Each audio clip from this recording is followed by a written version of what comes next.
Universal tayo na common ng rotate ng vessel. Okay. So, ito. Sabi dito, an open cylindrical vessel having a 6 meter diameter. Drawing ko lang ang ganda ng pinabasa. An open cylindrical vessel having a 6 meter diameter. So, cylindrical vessel daw siya na ay 6 meter diameter.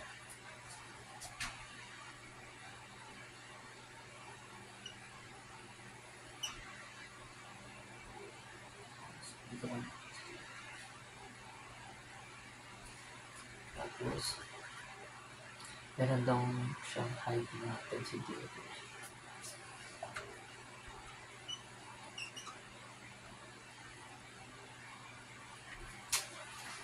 Apa? Ito ay it is rotated about its central axis.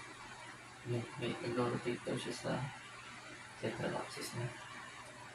Ano tawag? Rotated about its central axis until rigid body mode occurs. The vessel contains 7 cm of water. So, sa vessel daw meron siya 7 centimeters na water.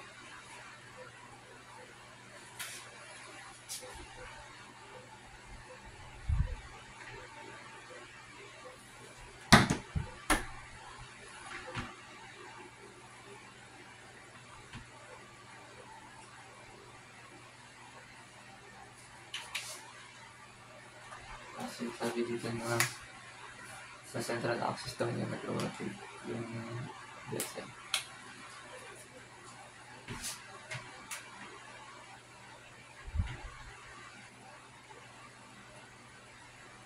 Yung W pala na yun, ano yan? Angular speed. Okay. So, dito, okay. So, dito hinahanap ay find the angular velocity that will cause the water to just reach the upper rim of the cylinder without spinning any liquid. So, paano yun kapag without spinning? So, sabi, upper rim lang daw tatama ng tubig. So, dito siya.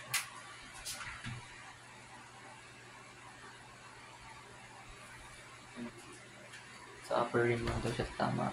Paano, di ba sabi ko kanina kapag tumama yun sa upper rim, equal lang yung ayun yung sa 1 over 2 niya. So, ganito na part.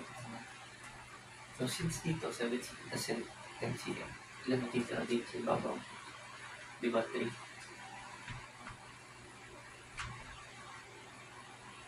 Diba? Pag nilabas ko yung parabola ulit,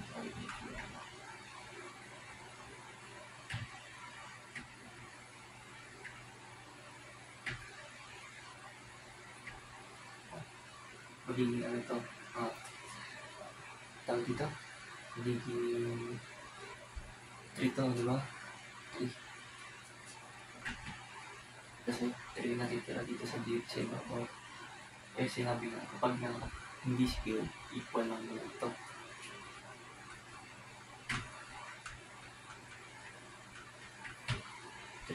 So, magiging y mo dyan is 6. So, ano yung radius mo dyan?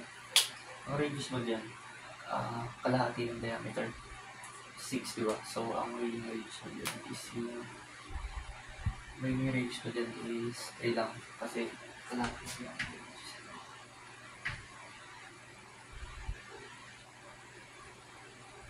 Lahat ito naka-CM.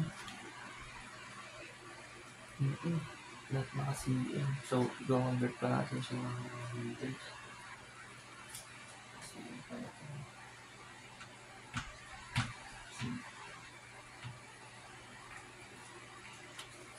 So, i-an natin yung formula ng rotating vessel para mas mabilis natin itong sabi. So, y equals to angular velocity square times square g. Meron tayong y na 6. Meron tayong angular velocity. Meron tayong r na 3 centimeters. Meron tayong gravitational force. So,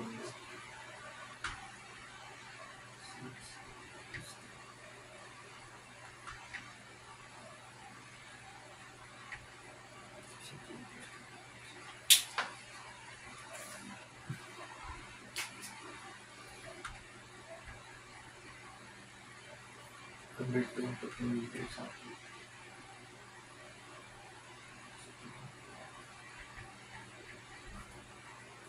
So,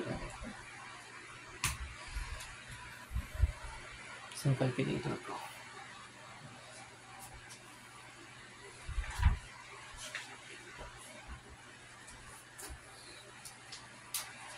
Ay, nakalimutan mo, 6 centimeters na pala. Hindi dapat 0.06.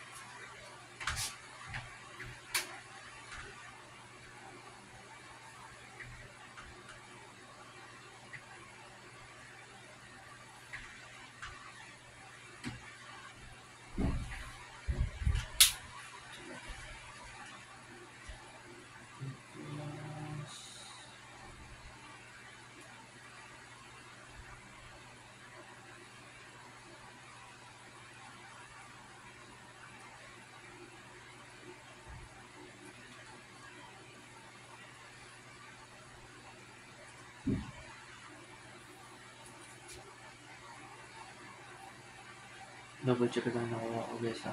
Kasi mali. Yun, 36.7.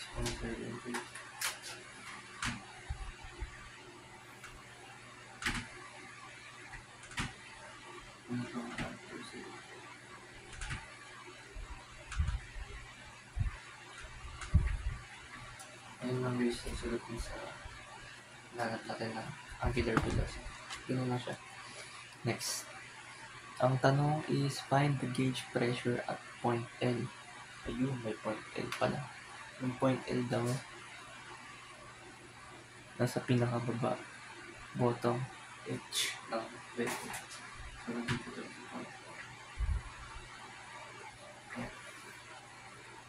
Ngayon, hanapin natin yung gauge pressure dyan.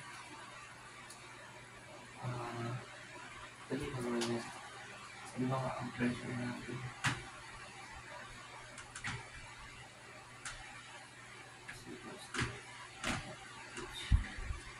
Diba? Tingnan mo naman.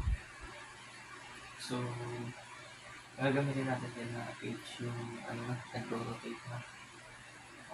So, since water lang naman daw yun nandun sa loob, tama na water. Wala ko sinabi, ay, meron 7 centimeters of water. So, gamitin natin yung 98 dyan sa iyo.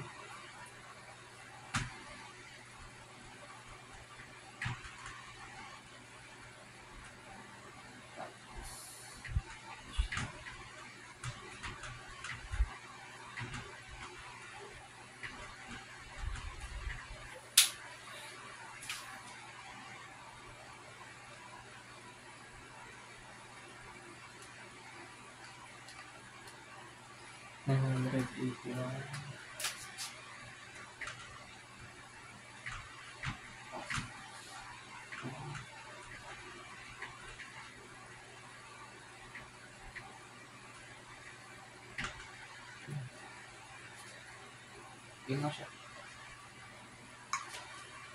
So, tayo ng ano, yung may magsispin mo.